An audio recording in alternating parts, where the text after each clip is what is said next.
Physics bye N के channel पर आप सभी का एक बार पुनः स्वागत है। 12th क्लास के फिजिक्स के चैप्टर नंबर 16 में आज अपन चर्चा करने वाले हैं जो नेज अर्धचालक, जो पिछले वीडियो में अपन ने पढ़ा था। अभी तक अपन 3 टॉपिक कंप्लीट कर चुके हैं, जिनके वीडियोस का लिंक है वो आपको नीचे डिस्क्रिप्शन में मिल जाएगा। नेज अर्धचालक जो होते हैं, यानी जो शुद्ध अर्धचालक होते हैं, जिनमें किसी प्रकार की कोई अशुद्धि नहीं मिलाई जाती है, उनकी चालकता के ऊपर टेम्परेचर का क्या प्रभाव पड़ता है। आपने बहुत अच्छे से पढ़ा था कि जो नेज अर्धचालक होते हैं उनकी दो सिचुएशन अपन ने पढ़ी थी, एक परम शून्य टेम्परेचर के ऊपर और एक कमरे के ताप के ऊपर। तो आपने पढ़ा था कि परम शून्य ताप जिसे कहते हैं या 0 केल्विन जिसे कहते हैं, उस टेम्परेचर के ऊपर ये जो नेज अर्धचालक होते हैं वो कुचालक की भांति व्यवहार करते हैं। और उसके बाद में जैसे जैसे इनका टेम्परेचर बढ़ाया जाता है, सहसंयोजी बंध टूटेंगे, जिससे संयोजी बंध के जो इलेक्ट्रॉन है वो चालन बैंड में चले जाएंगे और संयोजी बंध में एक रिक्त होल बन जाएगा, एक इलेक्ट्रॉन की जगह एक होल बन जाएगा। और जितना ज़्यादा टेम्परेचर आप इसे देंगे उतने ही ज़्यादा इलेक्ट्रॉन चालन बैंड में जाएंगे और इनकी चालकता है वो इंक्रीज हो जाएगी। तो सिंपल अपन कह सकते हैं कि चालक पदार्थों की जो चालकता है वो टेम्परेचर के समानुपाती होती है। इसी को अपन ने यहाँ पे लिखने का प्रयास किया है। आज की इस वीडियो में अपन चर्चा करेंगे कि अपद्रवी अर्धचालक या अशुद्ध अर्धचालक किसे कहते हैं और उन्हें किस प्रकार से दो मुख्य कैटेगरी में डिवाइड किया जाता है। वीडियो के एंड में अपन चर्चा करेंगे कि बोर्ड परीक्षा में किस तरह के प्रश्न यहाँ से पूछे जा सकते हैं। तो सबसे पहले अपन ने इसको यहाँ पे लिखा है मैंने, देखिए कि नेज अर्धचालक जो होते हैं उनका ताप बढ़ने पर, जब इनका ताप बढ़ाया जाएगा तो संयोजी बैंड के जो इलेक्ट्रॉन है वो वर्जित ऊर्जा अंतराल के तुल्य ऊर्जा ग्रहण करके, क्योंकि कोई भी इलेक्ट्रॉन जब संयोजी बैंड से चालन बैंड में जाएगा तो उसको कम से कम वर्जित ऊर्जा अंतराल के बराबर की एनर्जी चाहिए। उतनी एनर्जी अगर उसे मिल जाएगी तो वो चालन बैंड में चला जाएगा। तो वर्जित ऊर्जा अंतराल के तुल्य ऊर्जा ग्रहण कर चालन बैंड में चले जाते हैं। सिंपल सारे fundamentals upon step by step clear करते जा रहे हैं। जिससे क्या होगा, जिससे अर्धचालकों की चालकता है वो तो बढ़ती है और प्रतिरोधकता है वो घटती है, लेकिन ये ना तो समानुपाती बढ़ती है और ना ही समानुपाती घटती है। इसके पीछे एक अलग सिद्धांत लगता है जिसे चरघातांकी रूप कहते हैं। चरघातांकी रूप का मतलब होता है ई की पावर में, एक्सपोनेंशियल पावर के फॉर्मेट में इनमें चेंजेज होता है। इसका ग्राफ है वो भी अलग तरीके से ड्रॉ होता है। तो ये जो चालकता होती है इसका फॉर्मूला होता है सिग्मा समानुपाती ई की power exponential power minus delta easy. Delta easy है ये एनर्जी गैप है, वर्जित ऊर्जा अंतराल का मान है, अपॉन 2kT। के है ये बोल्ट्जमान नियतांक है और टी है वो टेम्परेचर है। क्लियर है? तो ये फॉर्मूला लगेगा और समानुपाती का निशान हटेगा तो एक कांस्टेंट लगेगा जिसे अपन सिग्मा नॉट से रिप्रेजेंट करते हैं।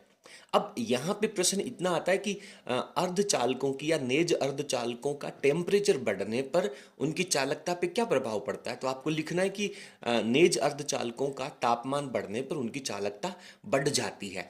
लेकिन प्रतिरोधकता की यदि अपन बात करें तो प्रतिरोधकता क्या होगी, जब चालकता बढ़ रही है तो प्रतिरोधकता घट रही है। और आपने एक टॉपिक पढ़ा है ताप प्रतिरोध गुणांक, ताप प्रतिरोध गुणांक। तो ताप प्रतिरोध गुणांक में टेम्परेचर बढ़ेगा तो प्रतिरोधकता तो कम हो रही है ना, तो व्युत्क्रमानुपाती हो गया जिसे अपन ऋणात्मक कहते हैं।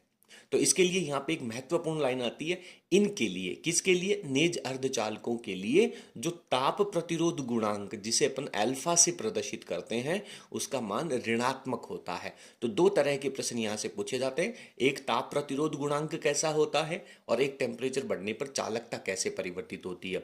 उम्मीद करता हूँ कि पूरा टॉपिक आपको क्लियर हो गया होगा। अब आप स्क्रीन को पॉज करके और ये जो नोट्स हैं वो आप अपनी कॉपी में लिख लें। आगे चलते हैं। अब अपना अगला टॉपिक है अपद्रवी अर्धचालक। अपद्रवी अर्धचालक का मतलब होता है अशुद्ध अर्धचालक।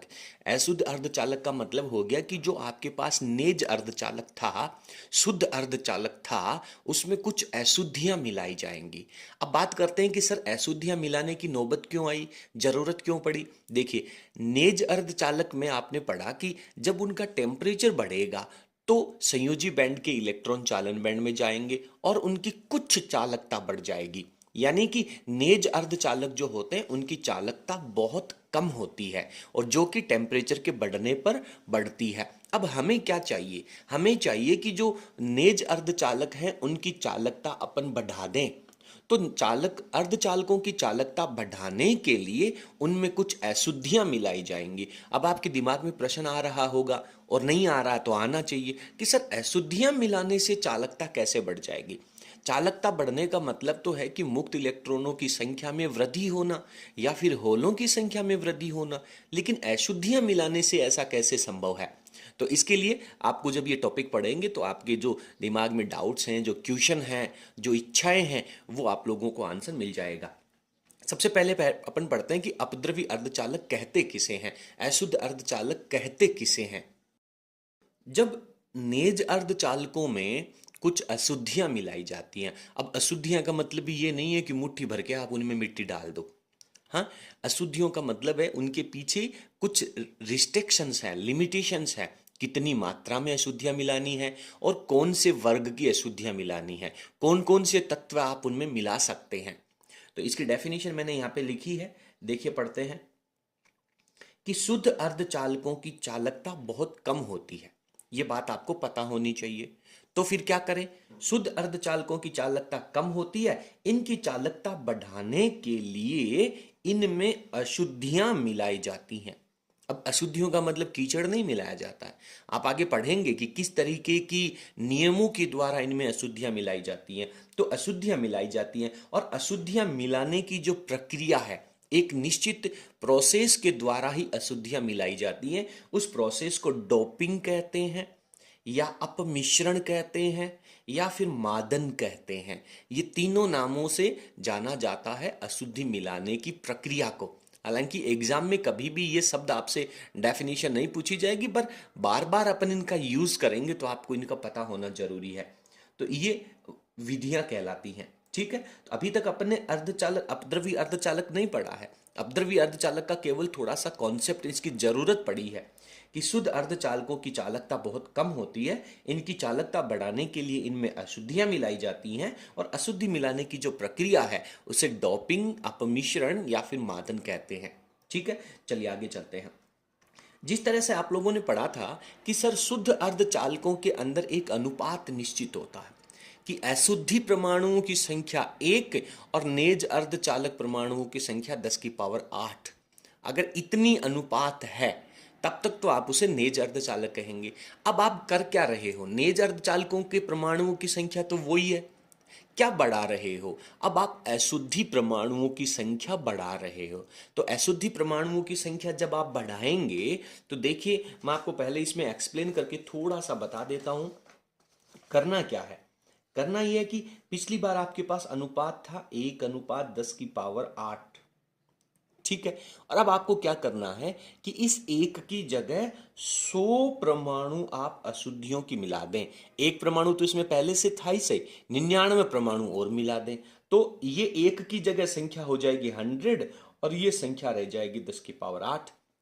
अब इस अनुपात को सरल कर लो यार, अनुपात को सरल करोगे तो सर 10 की पावर 2 अनुपात 10 की पावर 8, सर दोनों तरफ से 10 की पावर 2 कैंसिल हो जाएगी, तो 1:10 की पावर 6 रह जाएगी, ठीक है। 1:10 की पावर 6, यानी ये जो 1:10 की पावर 8 वाला रेशियो है वो अब ये बदल जाएगा, 1:10 की पावर 6 का हो जाएगा, ठीक है। यानी इसमें अशुद्धियों की मात्रा है वो बढ़ा दी गई है। तो अशुद्ध अर्धचालक या अपद्रवी अर्धचालक या बाह्य अर्धचालक जिसे कहते हैं, उनकी परिभाषा में लिखेंगे कि जब 10 की पावर 6 शुद्ध अर्धचालक परमाणु, अर्धचालक परमाणुओं की संख्या कितनी बची थी, 10 की पावर 6 बची थी ना, तो जब 10 की पावर 6 शुद्ध अर्धचालक परमाणुओं में एक अशुद्धि परमाणु मिलाया जाता है तो इसे अपद्रवी अर्धचालक कहते हैं। सिंपल है। या फिर आप ये कह सकते हैं कि अशुद्ध परमाणुओं की संख्या 100 और शुद्ध अर्धचालक परमाणुओं की संख्या 10 की पावर 8 कह दो, एक ही तो बात है। आई थिंक आप लोगों को अच्छे से समझ में आ गया होगा। तो एग्जामिनर को ये रेशियो चाहिए, अगर ये संख्या, ये अनुपात, ये तुलना अगर उसको मिल जाएगी तो आपको पूरे अंक मिलेंगे। तो इस तरह से अपन अपद्रवी अर्धचालकों की जरूरत क्यों पड़ती है, क्यों अपन अशुद्धियां मिलाते हैं, अशुद्धियां मिलाने की विधि क्या है और अशुद्धियां मिलाने की अनुपात संख्या क्या है। तो इस तरह से अपद्रव्य अर्धचालक का जो डेफिनेशन है वो आपको यहाँ पे कंप्लीट हो जाता है। उम्मीद करता हूँ कि आपको बहुत अच्छे से समझ में आया होगा। फटाफट स्क्रीन को पॉज करके और नोट्स उतार लें, अगले पेज पर चलते हैं। अब देखिए, ये जो अपद्रवी अर्धचालक आपने पढ़ा था, अशुद्धि मिलाने के बाद का अर्धचालक, मुख्य रूप से ये दो प्रकार का होता है। एक होता है एन प्रकार का अर्धचालक और दूसरा होता है पी प्रकार का अर्धचालक। अब इनको ये नाम कैसे दिया गया, क्यों दिया गया, क्या क्या इनकी विशेषताएं होती हैं, इनकी परिभाषाएं क्या होंगी, इनमें अंतर क्या होगा, ये सभी प्रश्नों के उत्तर आपको मिल जाएंगे। तो एग्जाम में आपसे पूछा जा सकता है कि एन प्रकार के अर्धचालक किसे कहते हैं। तो एन प्रकार के अर्धचालक का मतलब इतना तो कंफर्म हो गया कि सर इनमें अशुद्धियां मिलाई गई हैं। चलिए पढ़ते हैं क्या होगा। देखिए कि जब शुद्ध अर्धचालक, शुद्ध अर्धचालकों का उदाहरण आपको याद होना चाहिए। दो तरह के शुद्ध अर्धचालक होते हैं, जर्मेनियम और सिलिकॉन। दोनों का नाम आपको याद होना चाहिए। 1 नंबर का प्रश्न यहां से आता है। नेज अर्धचालकों के उदाहरण लिखिए। तो जब नेज अर्धचालक जर्मेनियम और सिलिकॉन में, अच्छा ये जर्मेनियम और सिलिकॉन कौन से समूह के तत्व होते हैं? सर ये तो चतुर्थ वर्ग के तत्व होते हैं, पढ़ा है ना अपन ने। इनकी संयोजकता 4 होती है। तो अपन क्या करेंगे कि इन 4 संयोजकता वाले नेज अर्धचालकों में इससे ठीक आगे वाला समूह है पंचम समूह के पदार्थ। अब 5वें समूह के पदार्थों के उदाहरण क्या क्या हैं? आर्सेनिक, एंटीमनी और फास्फोरस। ठीक है, इन तीनों में से किसी भी तत्व की अशुद्धियां जब आप मिलाएंगे, और ये कौन से तत्व की अशुद्धियां हैं? पंचम समूह की अशुद्धियां हैं। यानी कि इनकी संयोजकता कितनी होगी? 5 संयोजकता होगी। तो इनको जब मिला दिया जाता है, अगर इनको मिलाया जाता है तो प्राप्त जो अशुद्ध अर्धचालक होगा, अशुद्धियां मिलाने पर तो अशुद्ध अर्धचालक ही मिलेगा ना, तो प्राप्त अशुद्ध अर्धचालक है उसे एन प्रकार का अर्धचालक कहते हैं। अब प्रश्न में, परीक्षा में क्या आता है? एन प्रकार के अर्धचालक किसे कहते हैं? नंबर 1 बात, एन प्रकार के अर्धचालकों में कौन कौन सी अशुद्धियां मिलाई जा सकती हैं, उनके नाम लिखिए। मुख्य प्रश्न, पी एन प्रकार के अर्धचालकों में मिलाई जाने वाली अशुद्धियों के नाम लिखिए। मुख्य प्रश्न, इनकी संयोजकता कितनी होती है? 5 होती है। ये कौन से समूह के सदस्य होते हैं? पंचम समूह के सदस्य होते हैं। बस इतनी सी बातें हैं। ये सब अगर आपको तैयार हो जाती है तो एन प्रकार का अर्धचालक आपका कंप्लीट हो जाता है। अब बात करते हैं कि अशुद्धियां मिलाने पर इनकी संरचना कैसी हो जाएगी, इनकी बनावट कैसी हो जाएगी, इनके परिणाम में क्या फर्क पड़ेगा। देखिए, पहले मैं आप लोगों को यहाँ पे एक डायग्राम एक्सप्लेन कर देता हूँ। ये मेरे पास जर्मेनियम, शुद्ध जर्मेनियम था। शुद्ध जर्मेनियम 10 की पावर 8 परमाणु शुद्ध जर्मेनियम के और कोई एक परमाणु अशुद्धि का। अब मैंने क्या किया कि 10 की पावर 8 में 100 परमाणु पंचम समूह के मिला दिए। तो 100 परमाणु पंचम समूह के मिलाए तो एक अशुद्धि परमाणु के चारों तरफ कितने नेज अर्धचालक के परमाणु मिले? 10 की पावर 6। अनुपात पढ़ा था ना आपने, अशुद्धियां मिलाने के बाद एक यदि अशुद्धि परमाणु है तो 10 की पावर 6 नेज अर्धचालक होंगे। यानी अब भी दूर दूर तक आपको केवल नेज अर्धचालक के परमाणु ही मिलने वाले हैं। तो उनमें मैंने एक परमाणु फास्फोरस का मिला दिया। तो फास्फोरस का परमाणु मिलाते ही क्या होगा, ध्यान देना। फास्फोरस के परमाणु के पास टोटल संयोजकता 5 है, इसके पास मुक्त इलेक्ट्रॉनों की संख्या 5 है। तो ये क्या करेगा, 4 इलेक्ट्रॉन तो 4 जर्मेनियम परमाणुओं के साथ सहसंयोजक बंध बना लेगा। अब जर्मेनियम परमाणु की भी, इस जर्मेनियम परमाणु की भी आवश्यकता है कि मेरे को कोई एक ऐसा तत्व, ऐसा परमाणु मिल जाए जो एक मेरा इलेक्ट्रॉन ले ले और एक खुद का इलेक्ट्रॉन दे दे। तो ये क्या करेगा, जर्मेनियम के 3 परमाणुओं से तो सहसंयोजक बंध बना लेगा और एक सहसंयोजक बंध है वो फास्फोरस के साथ बना लेगा। तो इस तरीके से 10 की पावर 6 जर्मेनियम परमाणुओं के बीच में कोई एक फास्फोरस का परमाणु आ जाएगा। तो फास्फोरस के परमाणु के जो 4 इलेक्ट्रॉन थे वो तो चारों 4 जर्मेनियम परमाणुओं के साथ सहसंयोजक बंध बना लिया। एक इलेक्ट्रॉन इसके पास अब भी रह गया। बात समझना मेरी। तो ये जो इलेक्ट्रॉन है ये बाह्य कक्षक का इलेक्ट्रॉन है, मुक्त इलेक्ट्रॉन है। तो ये क्या करेगा, इस परमाणु के बाह्य कक्षक में है जो विद्युत के चालन में अपना योगदान निभाएगा और ये इलेक्ट्रॉन जब यहां से फ्री हो जाएगा तो इस फास्फोरस परमाणु के बाह्य कक्षक में से जब एक इलेक्ट्रॉन निकलेगा तो ये खुद कैसा आवेशित हो जाएगा, धनावेशित हो जाएगा। तो जब n प्रकार के अर्धचालकों में जब इलेक्ट्रॉन मुक्त होता है तो फास्फोरस परमाणु है वो धनायन बनाता है, और ये धनायन गति नहीं करेगा। गति कौन करेगा? विद्युत धारा में अपना योगदान कौन देगा? केवल ये मुक्त इलेक्ट्रॉन देगा। फास्फोरस परमाणु है वो अपनी जगह स्थायी रहेगा। बात समझ में आ रही है? तो इसलिए एक फास्फोरस परमाणु ने एक इलेक्ट्रॉन का त्याग कर दिया, तो इसके पास मुक्त इलेक्ट्रॉन की संख्या आ गई। और अब आप यदि इसका टेम्परेचर और बढ़ा दें तो वापस जो नेज अर्धचालकों वाला प्रोसेस था वो तो रहेगा ही सही। कोई भी एक सहसंयोजक बंध टूटेगा, इसमें से एक इलेक्ट्रॉन निकल करके मुक्त इलेक्ट्रॉन बन जाएगा और उसकी जगह एक होल क्रिएट हो जाएगा। तो नेज अर्धचालकों वाली चालकता का कॉन्सेप्ट तो अब भी लगा हुआ है, लेकिन अशुद्धियां मिलाने से आपको एक एक्स्ट्रा मुक्त इलेक्ट्रॉन मिल गया।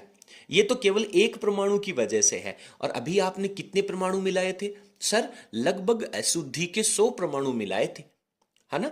तब आपने उसे नेज अर्धचालक कहा था। तो हर एक परमाणु जो है वो एक इलेक्ट्रॉन त्यागेगा, तो 100 परमाणु, 100 फास्फोरस के परमाणु हैं वो तो 100 इलेक्ट्रॉनों का त्याग करेंगे, यानी आपके पास मुक्त इलेक्ट्रॉनों की संख्या बढ़ गई। और ये जो इलेक्ट्रॉन होता है, जो मुक्त इलेक्ट्रॉन मिल रहा है, इसके ऊपर आवेश कैसा है? ऋणावेश है, और ये विद्युत के चालन में अपना योगदान देता है। लेकिन ये फास्फोरस परमाणु तो स्थिर रहेगा, ये तो योगदान नहीं देगा। लेकिन अगर अपन टोटल आवेश की बात करें, मेरी बात को बहुत गौर से सुनना बेटा, आपने नेज अर्धचालकों में टोटल आवेश कितना बताया? सर एक इलेक्ट्रॉन एक होल, टोटल आवेश 0। और अपद्रवी अर्धचालकों में n प्रकार के अर्धचालक की बात करेंगे तो क्या होगा? सर एक मुक्त इलेक्ट्रॉन होगा तो उसकी जगह एक फास्फोरस का पॉजिटिव पार्टिकल बन जाएगा। एक सहसंयोजक बंध टूटेगा, एक मुक्त इलेक्ट्रॉन निकलेगा तो एक होल बनेगा, यानी कि टोटल आवेश इनका भी 0 रहता है। ऐसा नहीं है कि n प्रकार के अर्धचालकों का कुल आवेश नेगेटिव होता है, बिल्कुल नहीं होता है। अब सर इनको n प्रकार के अर्धचालक क्यों कहे, यह प्रश्न दिमाग में आ रहा। बेटा इसमें आवेश वाहकों की संख्या देखो, अर्धचालकों में आवेश का वाहन है, विद्युत धारा का चालन है, वो केवल 2 तरह के कणों से होता है, एक इलेक्ट्रॉनों की वजह से और एक होलों की वजह से। तो अब इसमें क्या होगा? सहसंयोजक बंध जब टूटेगा तो एक इलेक्ट्रॉन और एक होल बनेगा, ठीक है, लेकिन एक मुक्त इलेक्ट्रॉन यहां से मिल रहा है अशुद्धि मिलाने से। तो अब अगर मैं बात करूं तो इस अपद्रवी अर्धचालक में होल और इलेक्ट्रॉनों की संख्या में से कौन ज्यादा है? आप कहेंगे कि सर इलेक्ट्रॉन तो 2 तरह से मिल रहे हैं, एक मुक्त इलेक्ट्रॉन बन रहे हैं, एक सहसंयोजी बंध तोड़ करके इलेक्ट्रॉन बन रहे हैं, तो इलेक्ट्रॉनों की संख्या ज्यादा होगी। तो अब इसमें जो आवेश वाहक हैं होल तथा इलेक्ट्रॉन, उनकी संख्या 2 तरह से हो गई, एक की संख्या ज्यादा और एक की संख्या कम हो गई। ज्यादा संख्या किसकी है? सर इलेक्ट्रॉनों की है, ठीक है ना। और इलेक्ट्रॉनों के ऊपर आवेश कैसा होता है? नेगेटिव चार्ज होता है, इसलिए इसे n प्रकार के अर्धचालक कहते हैं। यानी जिन अर्धचालकों में बहुसंख्यक, बहुत ज्यादा संख्या में जो आवेश वाहक हैं वो इलेक्ट्रॉन हैं, जिनका आवेश नेगेटिव होता है, उन्हें n प्रकार के अर्धचालक कहते हैं। और इनके अंदर अल्पसंख्यक आवेश वाहक, कम संख्या में कौन है? सर होल हैं। तो सिंपल प्रश्न पूछा जा सकता है कि n प्रकार के अर्धचालक किसे कहते हैं? डेफिनेशन हो जानी चाहिए। किस समूह के तत्व की अशुद्धियां मिलाई जाती हैं? पंचम समूह की। उदाहरण लिखिए, बिल्कुल लिख देना है। n प्रकार के अर्धचालक की बनावट या क्रिस्टलीय संरचना बनाइए, तो आपको ये डायग्राम बनाना है। इसमें कौन से बहुसंख्यक आवेशवाहक होते हैं? सर इलेक्ट्रॉन होते हैं। अल्पसंख्यक कौन होता है? सर होल होते हैं। बस इतनी सी कहानी है, इसके अलावा यहां से कोई प्रश्न क्रिएट नहीं होगा। क्लियर है? तो n प्रकार के अर्धचालकों में क्या लिखा है, पहले अपन डेफिनेशन को दोबारा पढ़ लेते हैं कि जब शुद्ध अर्धचालक, नाम लिखना है आपको, में पंचम समूह के पदार्थ आर्सेनिक, एंटीमनी और फास्फोरस, एग्जाम्पल अलग से भी पूछा जा सकता है और डेफिनेशन लिखो तब तो लिखना ही लिखना है, इनको जब मिलाया जाता है तो प्राप्त अशुद्ध अर्धचालक n प्रकार का अर्धचालक कहलाता है। अगर परिभाषा पूछिए, यहां तक लिखना सफिशिएंट है। अगर क्रिस्टलीय संरचना भी पूछिए तो आपको ये डायग्राम बनाना है। अब इसकी कुछ विशेषताएं हैं कि पंचम समूह की संयोजकता 5 होती है, जिनमें से 4 इलेक्ट्रॉन तो जर्मेनियम के 4 अलग अलग परमाणुओं से सहसंयोजक बंध बना लेते हैं। सिंपल सी बात है, 4 इलेक्ट्रॉन होते, एक एक जर्मेनियम परमाणुओं से सहसंयोजक बंध बना लिया, और 5वां इलेक्ट्रॉन है वो मुक्त रह जाता है। ठीक है, और जब 5वां इलेक्ट्रॉन मुक्त रह जाएगा एवं अशुद्ध परमाणु धनावेशित हो जाता है। जब ये इलेक्ट्रॉन मुक्त होगा तो ये जो अशुद्ध परमाणु है वो धनावेशित हो जाता है, और इन मुक्त इलेक्ट्रॉनों का संख्या जो है, या इनकी जो संख्या घनत्व है, मैं थोड़ा सा पेपर को ऊपर स्किप कर लेता हूं, इनकी जो संख्या घनत्व है किसकी, मुक्त इलेक्ट्रॉनों की। अब आप समझ रहे हैं कि मुक्त इलेक्ट्रॉनों की जो संख्या, ये जो मुक्त इलेक्ट्रॉनों की संख्या है ये किसके ऊपर निर्भर करती है, दाता अशुद्धियों की मात्रा पर निर्भर करती है। मेरी बात को एक और गौर से सुनना, यहां से एक नया प्रश्न और क्रिएट हो गया। ये जो एन प्रकार के अर्धचालकों में आपने 5वें समूह की अशुद्धियां मिलाई, ये अशुद्धियां इलेक्ट्रॉनों का दान करती हैं, मुक्त इलेक्ट्रॉन उत्पन्न करती हैं, मुक्त इलेक्ट्रॉन क्रिएट करती हैं। इसलिए ये 5वें समूह की अशुद्धियां, इन अशुद्धियों को दाता प्रकार की अशुद्धियां, डोनर अशुद्धियां भी कहा जाता है। तो दाता अशुद्धियों के उदाहरण लिखिए तो भी आप लोगों को ये आंसर लिखना है, ये भी एक महत्वपूर्ण प्रश्न है। तो ये जो मुक्त इलेक्ट्रॉनों की संख्या वो किस बात पे निर्भर करती है, इन अशुद्धियों के परमाणुओं की संख्या के ऊपर निर्भर करती है। तो इस तरीके से आप लोगों को ये एन प्रकार के अर्धचालक है वो तक क्लियर होने चाहिए। एन प्रकार के अर्धचालकों में जो स्थिर आवेश बनेगा वो धनावेश बनेगा। अब ये जो एन प्रकार के अर्धचालक हैं, इनकी जो कहानी है आप स्क्रीन को पॉज करके अच्छे से नोट्स लिख लें। उम्मीद करता हूं कि आपको बहुत बेहतरीन तरीके से समझ में आ गया होगा। अब अपन आगे पढ़ते हैं कि बैंड सिद्धांत के आधार पर एन प्रकार के अर्धचालकों की व्याख्या। देखिए, 1 नंबर का छोटा प्रश्न यहां से भी क्रिएट हो सकता है, बहुत आसान सा प्रश्न क्रिएट होता है, लेकिन उसको रटना बहुत मुश्किल हो जाता है। उसको समझ करके अगर आप सोल्व करेंगे तो आप 1 मिनट के अंदर इसका आंसर लिख लेंगे और लंबे समय तक आप इसे याद भी करेंगे। देखिए, बैंड सिद्धांत के आधार पर व्याख्या करने का मतलब क्या है कि जब नेज अर्धचालक में अपन एन प्रकार की अशुद्धियां या दाता अशुद्धियां या पंचम समूह की अशुद्धियां अगर अपन मिलाएंगे तो एक नए ऊर्जा स्तर का निर्माण होगा, एक नए ऊर्जा बैंड का निर्माण होगा। एन प्रकार की अशुद्धियां हैं, दाता प्रकार की अशुद्धियां हैं, तो इनके द्वारा बनाया जाने वाला जो नया बैंड है उसे दाता बैंड कहते हैं, दाता ऊर्जा स्तर कहते हैं। तो वो जो दाता ऊर्जा स्तर है वो कहां पर बनेगा, किस तरह से बनेगा और उसकी क्या उपयोगिता रहेगी, ये समझना बहुत जरूरी है। कई बार डायग्राम देकर के प्रश्न पूछता है और कई बार प्रश्न में डायग्राम आपसे बनवा भी सकता है। चलिए समझते हैं।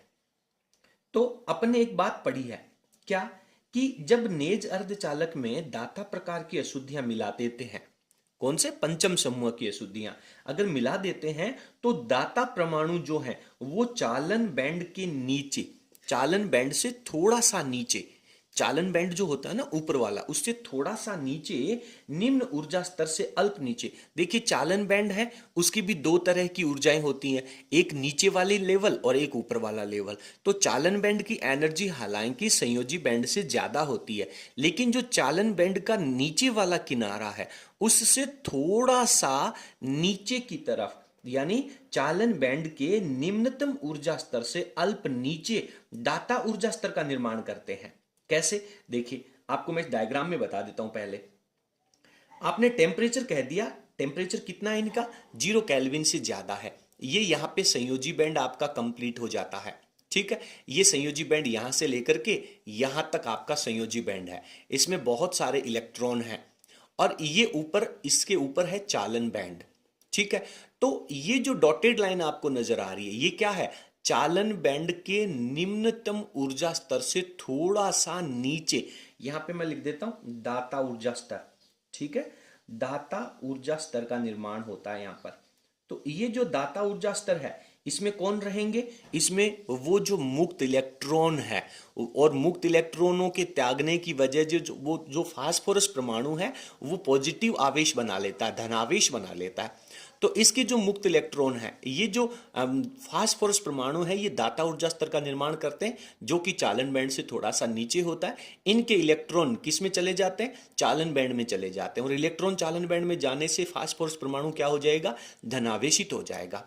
और यदि टेम्परेचर का मान 0 केल्विन से ज्यादा है तो नेज अर्धचालकों की भांति संयोजी बैंड के कुछ इलेक्ट्रॉन भी चालन बैंड में चले जाते हैं। तो इस प्रकार से चालन बैंड में मुक्त इलेक्ट्रॉनों की संख्या ज्यादा हो गई और संयोजी बैंड में होलों की संख्या कम हो गई। तो इसे कहते हैं बहुसंख्यक आवेशवाहक और इन्हें कहते हैं अल्पसंख्यक आवेशवाहक।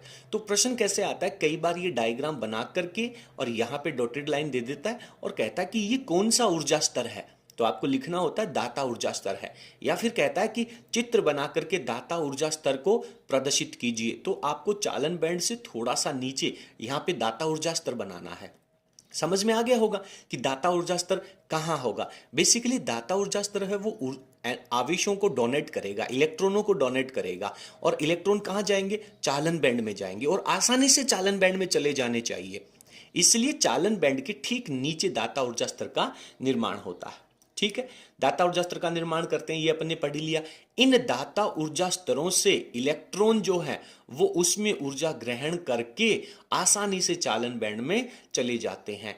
और साथ में क्या होगा? एवं कुछ सहसंयोजी बंध जो हैं उनके टूटने से भी इलेक्ट्रॉन और होल युग्म का निर्माण होता है, यहां पर ऊष्मा प्राप्त करने की वजह से। तो ये दाता ऊर्जा स्तर है। तो ऊर्जा बैंड सिद्धांत के आधार पर एन प्रकार के अर्धचालकों की व्याख्या अपन इस तरह से लिख सकते हैं।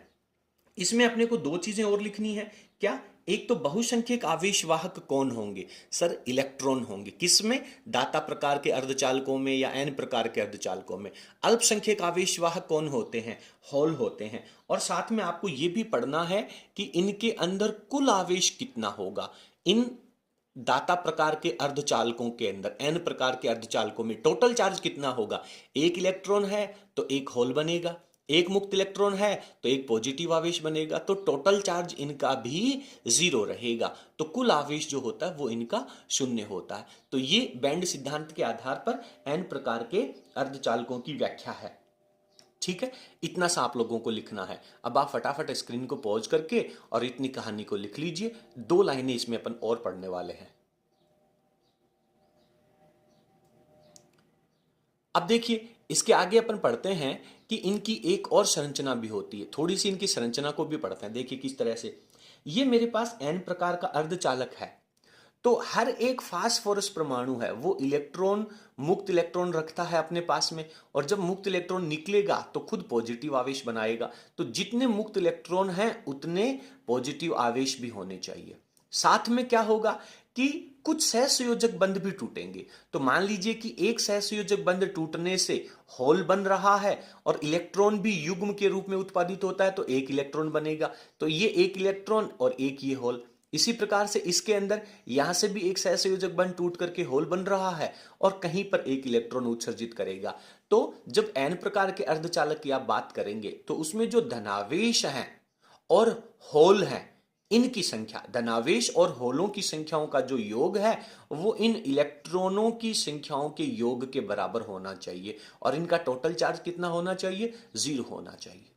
अब जर्मेनियम के अंदर यदि आप एन प्रकार के अर्धचालक बनाओगे यहां पर, तो यहां पे जो दाता ऊर्जा स्तर बनेगा और दाता ऊर्जा स्तर और चालन बैंड के बीच में जो वर्जित ऊर्जा अंतराल का गैप बन रहा है, उस गैप की वैल्यू अपन यहां पे लिखते हैं। ये आपको याद रखनी बहुत जरूरी है। कई बार पूछता है कि एन प्रकार के अर्धचालकों में या पी प्रकार के, आगे पढ़ेंगे अपन, उन अर्धचालकों में जो वर्जित ऊर्जा अंतराल है, अशुद्ध अर्धचालकों की बात कर रहे हैं, अपद्रव्य अर्धचालकों की, तो उसकी वैल्यू कितनी होती है? तो जर्मेनियम के लिए इसकी वैल्यू 0.01 इलेक्ट्रॉन वोल्ट होती है और सिलिकॉन के लिए इसकी वैल्यू 0.05 इलेक्ट्रॉन वोल्ट होती है। ये कौन सी सिचुएशन में है? अपद्रव्य अर्धचालकों में है। नेज अर्धचालकों में आपने इसकी वैल्यू पढ़ी थी 1.1 और 0.7।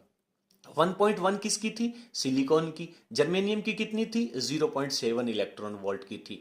तो वहां पर भी आपके पास 0.04 का अंतर था और यहां पर भी आपके पास 0.04 का अंतर है। तो ये आप लोगों को अंतर है वो अच्छे से पढ़ लेना होगा। ठीक है, तो इसके साथ ही आपका एन प्रकार का जो अर्धचालक है वो कंप्लीट हो जाता है। अब इसी प्रकार से अपन पी प्रकार के अर्धचालकों की व्याख्या भी लिखने वाले हैं। पहले आप इनको लिख लीजिए, अगले पेज पर चलते हैं। अब अपने पास आता है पी प्रकार के अर्धचालक, पी टाइप सेमीकंडक्टर। तो पी प्रकार के अर्धचालक हैं, ये भी अपद्रवी अर्धचालक ही है, यानी नेज अर्धचालकों में कुछ अलग तरह की अशुद्धियां मिलाई जाएंगी। अशुद्धियों का अनुपात वही रहना चाहिए, 1:10⁶ परमाणु हो जाना चाहिए। लेकिन एन प्रकार के अर्धचालकों में आपने 5वें समूह की अशुद्धियां मिलाई थी, यानी जो नेज अर्धचालक हैं वो चौथे वर्ग के होते हैं, तो 5वें वर्ग की अशुद्धियां मिलाई। पी प्रकार में क्या होगा, उससे ठीक पहले वाला यानी तीसरे समूह की अशुद्धियां मिलानी है, बस सिंपल। अब जो जो डेफिनेशन आपने पिछले पार्ट में लिखी है एन प्रकार के अर्धचालक में, उसी स्टेप्स को फॉलो करते हुए इनकी व्याख्या करनी है। तो फटाफट अपन बिना समय खराब किए इनकी डेफिनेशन लिखते हैं कि जब शुद्ध अर्धचालक तो वही जर्मेनियम और सिलिकॉन रहना है, उसमें त्रिसंयोजी पदार्थ, एन प्रकार में पंचसंयोजी मिलाया था, पी प्रकार में त्रिसंयोजी मिलाएंगे।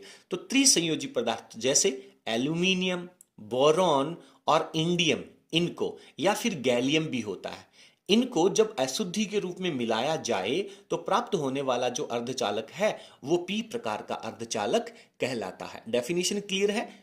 पंचम समूह की जगह त्रिसंयोजी मिलानी है, अशुद्धियों का एग्जाम्पल लिखना है। क्रिस्टलीय संरचना की बात करते हैं। देखिए क्रिस्टलीय संरचना की, तो जिस प्रकार से जर्मेनियम के बीच में फास्फोरस ने एंट्री ली थी एन प्रकार में, तो अब क्या होगा, इनमें से कोई एक अशुद्धि का परमाणु लेना है। मैंने यहाँ पे बोरॉन ले लिया है, तो ये बोरॉन का परमाणु आ जाएगा। तो एक बोरॉन परमाणु के चारों तरफ जर्मेनियम परमाणुओं की संख्या तो वही रहनी है, 10⁶ क्लियर है। तो ये एक बोरॉन परमाणु है। बोरॉन परमाणु की संयोजकता 3 होती है, यानी इसके पास 3 मुक्त इलेक्ट्रॉन है सहसंयोजक बंध बनाने के लिए। तो ये जर्मेनियम के बीच में आएगा। तो ये जो बोरॉन है वो एक जर्मेनियम के साथ अपना एक इलेक्ट्रॉन दे देगा, साझा बना लेगा, दूसरे जर्मेनियम के साथ भी साझा कर लेगा, तीसरे जर्मेनियम परमाणु के साथ भी साझा कर लेगा। लेकिन चौथे जर्मेनियम परमाणु के साथ साझा करने के लिए, सहसंयोजक बंध बनाने के लिए इसके पास इलेक्ट्रॉन नहीं है। तो क्या होगा, इस स्थिति में ये बोरॉन और जर्मेनियम का जो एक सहसंयोजक बंध है उसमें होल, खाली स्थान रह जाएगा, रिक्त स्थान रह जाएगा, जिसे अपन होल कहते हैं।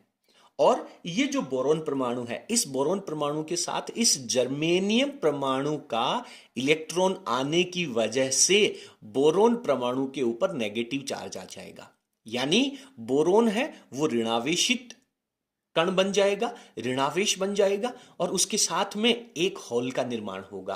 तो जितने बोरॉन के परमाणु मिलेंगे उतने ही बोरॉन के ऋणावेशित बनेंगे और उतने ही होल बनेंगे। ये तो नेज अर्धचालकों की कहानी में अशुद्धियां मिलाने की कहानी होगी। और अब यदि इनका टेम्परेचर बढ़ेगा तो क्या होगा, कोई भी एक सहसंयोजक या 2 सहसंयोजक बंध है वो टूटेंगे, एक इलेक्ट्रॉन उत्सर्जित होगा और उसकी जगह एक होल का निर्माण हो जाएगा। तो इसमें जब आपने बोरॉन के 100 परमाणु मिलाए तो 100 तो ऋणावेश बन गए, और ऋणावेश जो है वो तो विद्युत प्रवाह में अपना योगदान नहीं देते हैं, ये तो स्थिर रहते हैं। लेकिन इनके साथ बनने वाला जो होल है, इनकी संख्या कितनी होगी, जितने बोरॉन के परमाणु होंगे। तो अब की बार होलों की संख्या में वृद्धि हो जाएगी, और सहसंयोजक बंध टूटने से जितने होल बनेंगे उतने इलेक्ट्रॉन बनेंगे। तो कुल आवेश अगर इनकी बात करें, पी प्रकार के अर्धचालकों का कुल आवेश यदि देखें तो वो 0 रहना है, बट इनके अंदर बहुसंख्यक आवेश वाहक होल बन जाएंगे और अल्पसंख्यक आवेश वाहक इलेक्ट्रॉन बन जाएंगे। तो ये इनकी क्रिस्टलीय संरचना है, वो लिखनी है यदि पूछी जाए तो। यहां पे अपन ने लिखा है कि अशुद्धि तत्व जो बोरॉन है वो 3 संयोजी इलेक्ट्रॉन जर्मेनियम के 3 अलग अलग परमाणुओं से एक एक इलेक्ट्रॉन का सहसंयोजक बंध बना लेता है, जबकि चौथा जो जर्मेनियम परमाणु है उसके साथ बंध बनाने के लिए इसके पास इलेक्ट्रॉन उपलब्ध नहीं है।